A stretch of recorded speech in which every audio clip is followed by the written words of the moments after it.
I'm ChosenArchitect, and this is All the Mods 9, and today we wrap things up, and I bid you guys farewell. We meet again, episode 70. Welcome! And I cannot believe we had made it this far through this pack. It's a lot of episodes, a lot of time played in this pack, and today is going to be, well, a sad but happy ending. Because today I'm going to be wrapping up my playthrough here of All the Mods 9. Now, there are still a lot of things I kind of want to show today, but keep in mind that yes, this is going to be the last episode as of right now of the All the Mods 9 Let's Play. And something to note, if you're a supporter of any tier, be sure to get your world download. The world download of this final episode will be available over on the Discord. So if you're a supporter, whether that's on Twitch, on Patreon, here as a member on YouTube, or a member over on Discord, be sure to get access to that. Link everything over on Discord and you're good to go. Now, some things to talk about. I am looking forward to playing something new, and so that is one of the main reasons why I am going to be moving into something different. I feel in this pack I have achieved basically everything for the most part that I felt like I wanted to achieve. I wanted to get the All the Mods Star, and that we have definitely done. And I even wanted to dive a little bit into the GregTech-ness of things. And with that, I feel like I have also completed that journey. This has been a blast. Like, just diving into a little bit of a taste of GregTech has been really, really fun, even into getting the multi-blocks set up and all kinds of interesting components that involve that. But of course, my favorite part of this series has to be just building things. And I absolutely love coming up with ideas for how I'm going to go about building certain things. And even though I may not have utilized all of this particular build, this one was a blast to use and to actually build. I mean, it's fantastic, and I'm probably going to use this idea in the future for building these amazing modular designs. So in all, I feel like now I've kind of covered most everything that I wanted to automate. I really, every new thing that I do in this pack just involves me crafting a pattern and then putting it into a pattern crafter and then clicking a button, because we just about have everything we could ever want from this pack. This main base was an absolute blast to build, and I had even gone through and finished up some more of the brickwork along the edges of things. I mean, there's just so much, and I had so much fun over the last 70 episodes putting all of this together. It has been so much fun, and for everything to lead up to the bee, I mean, this was amazing. I had even gone off camera while hanging out in the Discord, and I caught the rest of the bees that I needed to make the other starry bees. And so now I'm producing stars at a pretty significant rate. And I could just make more of them, because now I can basically catch a Patrick bee in about 2 or 3 casts. It's pretty powerful. So now with that understanding out of the way, I do want to talk about why I am not completing the GregTech stuff. And it's nothing against the GregTech community. It's nothing against you guys have been absolutely amazing. It is my idea around that mod. Because if I take a look at the quest given here, I just want to take a look at one of the sections inside of this quest book that talk about milestones. And this is probably going to demonstrate this the best. GregTech, to me, it's absolutely fun. It was fun to get to the first couple stages and get to the first machine. But what it ends up happening with this mod is you end up repeating the same stages over and over again, and you end up repeating some of the same processes over and over again. You craft the fluid, you use that fluid to craft other items, you craft down and you origin, or you basically break down the ore for other byproducts and things like that. And you just basically keep repeating the same things that we just did in the prior chapter. However, you have access to new machines, which just process things faster or produce more byproducts. And that is essentially the GregTech progression, or at least what I got out of it. Now, there are other multi-blocks and there's other cool things that you get into, but you can see that all of the machines basically stay the same. You're just upgrading to a different color of it, basically, with a different power tier, and then all of the prior stuff you did to make the circuits, you just continue to make more and more circuits as they, progressively make the machines faster and things like that. So yet again, it suffers from the same thing that a lot of mods do, where it turns into a cookie clicker game. But I will say I had a blast getting through the at least first half of the mod. Like, it was amazing. And I had a lot of fun with it. Is it personally for me? It all depends. It really depends. If I maybe wasn't making videos on it and where I felt like it was boring for me to even watch while editing, then I probably would play it more and probably just get sucked into the rabbit hole that is continuously crafting different things. But I enjoy actually the coming up with new ideas for automating things. That's what I really love about modded Minecraft. And so when I'm forced into one particular way of doing something, well, it kind of sucks the fun out of it. But with that said, I did actually enjoy my time playing through GregTech. And you guys, the community, the GregTech community, thank you so much. I do appreciate you guys. You guys have been amazing in the comments. You guys have been amazing when hanging out with you guys on the Discord and in chatting and all kinds of stuff. It's been a blast. With that all out of the way, and we have an understanding of basically where I'm at, let's actually talk about a few things that I didn't necessarily cover through the playthrough here in All the Mods 9. This is going to be a little bit of a quick fill in the blank. First on the list is going to be Railcraft. Railcraft, I didn't actually play with a whole lot. I think I touched it at all through this entire playthrough. But Railcraft is here for all of your minecart simulation needs. You can make tons of rail networks, and all of these individual rail tracks can do different things. And these basically require some sort of real life kind of crafting recipes for some of these things. For example, like needing a standard rail, and you would need to make some concrete bags and stuff like that, and mix concrete and things like that in order for you to be able to progress. You can see it does have a very GregTech, it kind of influenced crafting recipes. It does look like on a lot of these different things. It has a rolling machine. It has all kinds of machines that you can use to create more railcraft related items. So essentially it allows you to make some really complex rail networks if you so desire. Now, another honorable mention is going to be Little Contraption / Little Logistics. Now, this mod has some rail functionality, but I think the cool part about it is tugboats. If you've ever wanted to do sort of minecart kind of related things, but in the water, Little Logistics allows you to do that with a steam tug, and you can cook up chests and things like that. And there's even a create add-on that is in here that allows you to create contraptions for your steam tugs that allow the contraptions to be pulled through water. That is kind of insane sounding, but it does work. And there is a barge assembler for that. I think there's even a ponder. Yes. And so we can see how this actually works. You send your little tug through here and this will generate the contraption just like that. That's ridiculous. And I actually kind of like it. Now, another mod was the Eidolon mod. Now, I have played around with this mod as it had developed over the years, and I have played around and done all the rituals and stuff.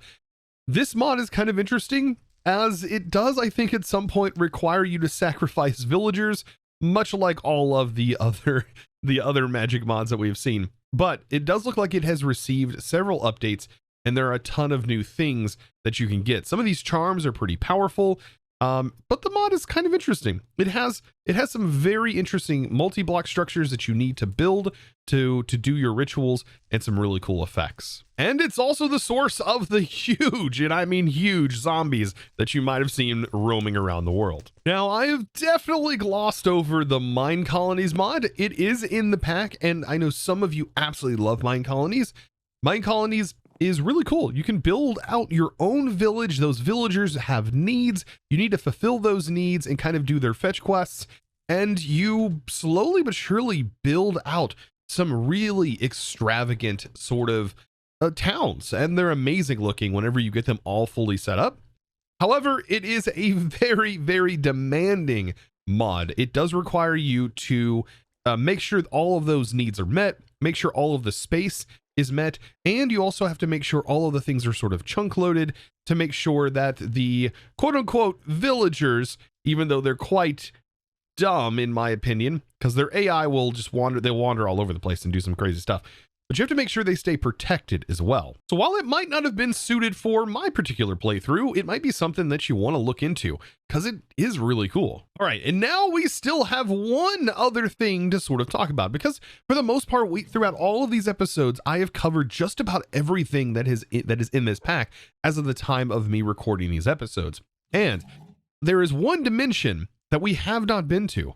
I've been to just about every dimension that we have access to in this pack, except for one. And this dimension was not the best suited for videos. And to make that clear why, I just need to stand on some bedrock.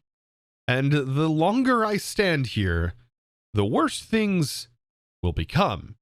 And the reason why this isn't suited well for videos is because you guys can't see anything. Once we get to this place, this dimension, you won't be able to see a thing. I can't use night vision. It doesn't work. Torches will work, but very, very limited. It is pretty rough in this dimension, as I have sort of tested this out. But we're going to see our screen slowly but surely fade away the longer we stand on bedrock. And this mod is called the Voidscape mod. It's very creepy. And yes, you can see we are now in that dimension. And it slowly comes back, but not very much. You can't really see anything in this dimension. Now I can fly around, but let me place a torch just to kind of show you what's going on here. It's so dark, and I have night vision turned on, but it does not matter in this dimension, as you just can't see anything. You can see that was my experiment with going to this dimension. But yes, if you do end up in this dimension, basically break some of this fruit here and then eat it. Slowly your screen will turn purple. And so the more of this fruit that you eventually eat, the more of your screen will turn purple. That's if you don't want to kind of progress through here, because apparently there's some kind of progression that you can go through in this area. But everything's sort of bedrock here. And then eventually, once your screen turns purple enough and you eat enough of the fruit, you will teleport back, while also, though, losing almost all of your health and becoming kind of transparent. Now, I wanted to use that dimension in a build, but found out that it would be incredibly awful to build anything in there because of the limited visibility. And, well, that is basically all of the dimensions that at least exist in this pack. And we've been to all of them, I do believe. Like, if you remember, this dimension where we have our shelf is actually done in the Aether dimension. And I wanted to use a lot of these dimensions as sort of a window to these areas. Even the Undergarden, if you happen to miss that episode, in the Undergarden, I did set up Ender.io, and we do have Ender.io in the Undergarden, which is pretty cool. And I think I have it listed right here. So I even added a little window so I can see into this dimension as well. Almost like a little pathway into these individual places. And if you missed in that episode, I do have some little friends down here. This is Fred. And there's another one right here. Yep, I forget what his name is. Rick. Yeah, this is Rick and Fred. Now, speaking of those characters, I am going to really, really miss Chad. I'm gonna miss Levy, and I'm most importantly going to miss Fred. Oh man, I'm really gonna miss you, bud. Now, this entire base, I've fallen in love with it. I really have fallen in love with this whole setup here, placing things in the walls and getting everything all set up. But I am going to be blowing this whole thing up. Now, if you are a supporter, like I said, you will have access to the world download that's not exploded. But before I explode this, I will pack everything up. But I am going to be blowing this up, as I did promise to use the thing that's been in my inventory, lurking around for quite a while now. And that is the infinity nuke here. Yes, we do have a maxed out infinity nuke. And, well, all you have to do is fill it with the biofuel that is in here, just like this. I think even this one, I can fill the whole thing with a maxed out biofuel. And we are basically ready to set that infinity nuke off. Now, there's a couple of other things. That I do want to do before we do all of this. And that is, I do want to max out my Morgan sword. A lot of you guys wanted to see me do that and wanted to see what that maxed out Morgan sword looked like.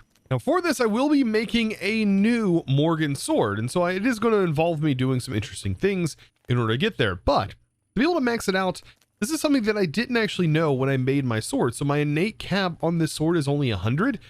But I can use an Ender upgrade orb. We can use, I think, up to 83 of them, as it does mention it in the tips and tricks right here now. So it says 83 max, and this will allow us to significantly increase the cap. And because I have so much of the Maho up there, I think, can get it up there very quickly. And making 83 of these eyes are insanely easy for me. We have tons of this material, and it should almost insta-complete. Yes, this is what I was meaning by I feel like I've basically beaten the pack. Now we should be able to go to the original spot where we actually made our Morgan in the first place, and that is this place right here. Oh, the fog. Now, I believe that I can just toss the sword in directly right now, and that should convert that sword, and we should find it underwater here. Yes, perfect. And so this has now converted into the Caliburn. But to be able to upgrade the Caliburn to its max potential, we can then toss these items in with it. So I'm going to toss these items in. Okay, there's a sword in the lake, but it is not enchanted. I don't know if that matters. I toss these items in. I don't know if I'm supposed to toss the items in first. We might have to do that. It does say it is not enchanted anymore. Let's toss these items in and then toss it in. Okay, it says it's not enchanted, so maybe I have to do it again. But at first I have to put smite on it. So I've now enchanted it. I'm going to toss these in and then toss this item in and hope that increased the innate cap. Okay, it looks like it did consume. Okay, and there is the innate cap. You can see the innate cap now is insanely high.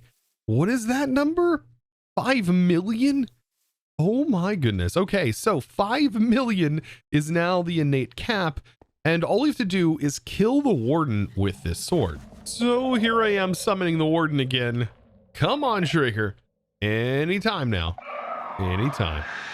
Perfect. That should be the third shriek. And we should have one spawning any moment now. It's like when you want a warden to spawn, they don't want to, but whenever you don't want them to spawn, they're spawning all over the place. Okay, Mr. Creepy. Here we go. So I just need to annihilate this guy with this sword, and then it will convert into a Morgan sword. Perfect. And by the way, this has no enchants on it or anything like that, so it's just a plain Jane sword for right now. But things are about to get interesting, especially with that new innate cap. That is just ridiculous.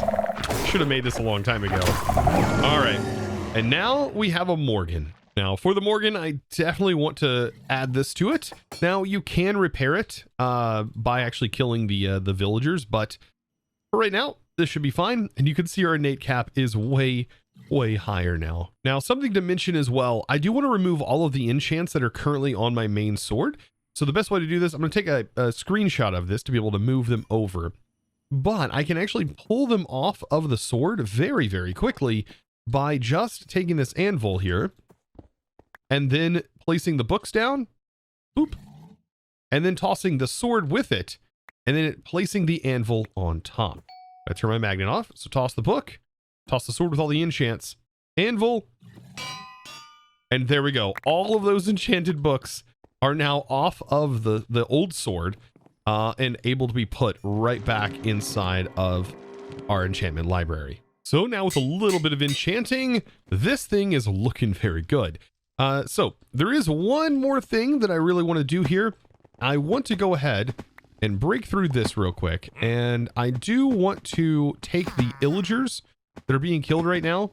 And I do want to grab those and just have it be villagers that are spawning down here. And now we can start to see that our base damage says it's at 18 attack damage. And as I start to, well, do this, we're going to notice our attack damage greatly increasing every swipe. And because I have so much Moho, I'm not even going to notice it really going down while I'm doing this.